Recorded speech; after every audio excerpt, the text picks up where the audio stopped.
കൈകേയി ദേവിയെ അന്വേഷിച്ചപ്പോൾ ക്രോധാലയത്തിലെത്തി കൈകേയി ദേവിയുടെ മനസ്സെന്തെന്നു നേരിലറിയാമെന്നാണ് തോഴിമാർ പറയുന്നത്.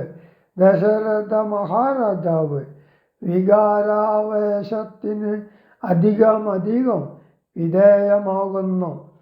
വിലാപത്തോടു കൂടി വെറും നിലത്തു കിടക്കുന്ന കൈകേയിയുടെ ചേതോവിമോഹന രൂപം മഹാരാജാവിൻ്റെ വാക്കുകളിൽ കൂടുതൽ വികാരം കലരുന്നതിനു കാരണമാകുന്നു. ദേവിയുടെ സന്താപമകറ്റുന്നതിന് താൻ എന്തു വേണമെങ്കിലും ചെയ്യാമെന്നാണ് മഹാരാജാവ് പറയുന്നത്. അപ്പോഴും ക്രോധത്തിൻ്റെ കാരണം ദേവി പറഞ്ഞില്ല. ചൊല്ലുവിൻ ദാസികളെ ഭവൽ സ്വാമിനി കല്യാണഗാത്രി മറ്റെങ്ങു പോയിടിനാൾ. ഏവം നരപതി ചോദിച്ച നേരത്തു ദേവി തന്നാളികളും പറഞ്ഞിടിനാർ. ക്രോധാലയം പ്രവേശിച്ചിതതിന്മൂലം ഏതുമറിഞ്ഞില്ല ഞങ്ങളുമന്നവ. തത്ര ഗത്വാ നിന്തിരുവടി ദേവിതൻ ചിത്തമനുസരിച്ചിടുക വൈകാതെ. എന്നതു കേട്ടു ഭയേന മഹീപതി ചെന്നങ്ങരികത്തിരുന്നു സസംഭ്രമം. മന്ദമന്ദം തലോടി പ്രിയേ സുന്ദരി ചൊല്ലെന്തിതു വല്ലഭേ.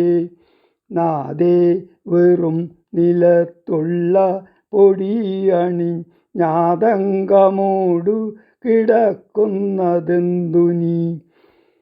ചേതോ വിമോഹനരൂപേ ഗുണശീലേ ഖേദമുണ്ടായതെന്തെന്നോടു ചൊൽകടോ. മൽപ്രജാവൃന്ദമായുള്ളവരാരുമേ വിപ്രിയം ചെയ്യുകയുമില്ല നിനക്കെടോ. നാരികളോ നരന്മാരോ ഭവതിയോടാരൊരു വിപ്രിയം ചെയ്തതു വല്ലഭേ. ദണ്ഡ്യനെന്നാകിലും വദ്യനെന്നാകിലും ദണ്ഡമെനിക്കതിനില്ല നിരൂപിച്ചാൽ. നിർധനനെത്രയുമിഷ്ടൻ നിനക്കെങ്കിൽ അർത്ഥപതിയാക്കി വെപ്പനവനെ ഞാൻ.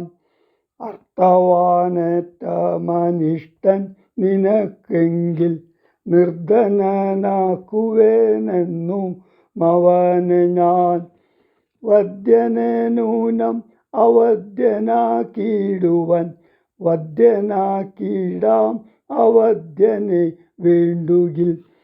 നൂനം നിനക്കധീനം മമ ജീവനം മാനിനി ഖേദിപ്പതിനെന്തു കാരണം.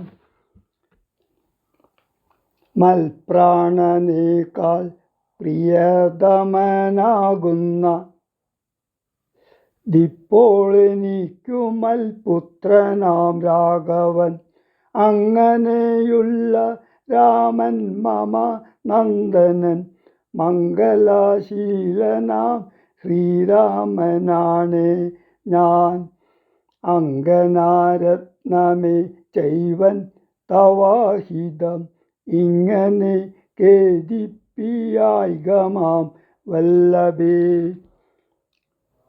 ഇത്തം ദശരഥൻ കൈകേയി തന്നോടു സത്യം പറഞ്ഞതു കേട്ടു തെളിഞ്ഞവൾ. കണ്ണുനീരും തുടച്ചുത്താനവും ചെയ്തു മന്നവൻ തന്നോടു മന്ദമുര ചെയ്താൾ.